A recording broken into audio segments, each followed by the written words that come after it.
C'est le cercle d'histoire de Leval, Épinois et Mont-Saint-Aldegonde, autrement appelé le Chlem, qui est à l'origine de l'hommage rendu à l'ancien curé de la paroisse qui a laissé son nom à une place du village.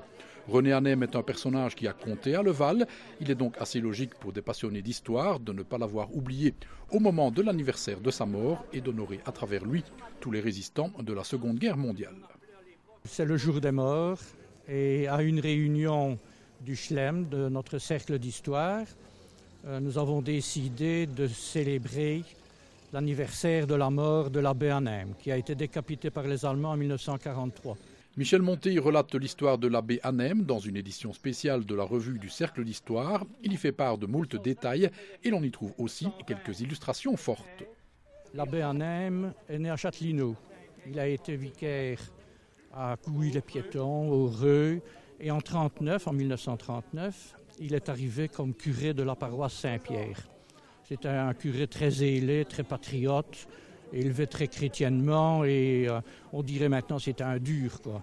Alors dans ses sermons pendant la guerre, il a été très audacieux. Alors il a été vendu et trahi parce qu'il faisait de la résistance. Il a été emmené à la prison de Loos près de Lille et puis dans plusieurs prisons en Allemagne.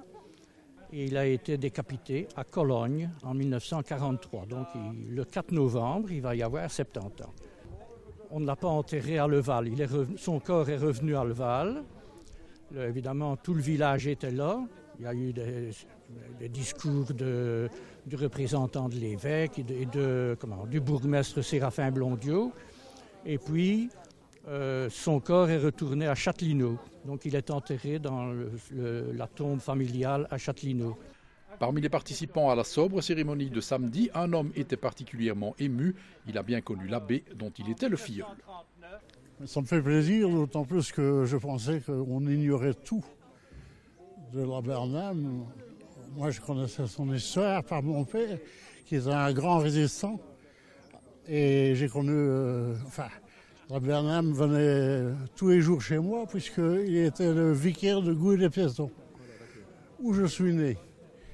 Et c'est à cette occasion-là qu'ils ont demandé à mes parents pour être le parrain. Et sa maman, qui a aussi été arrêtée par les Allemands,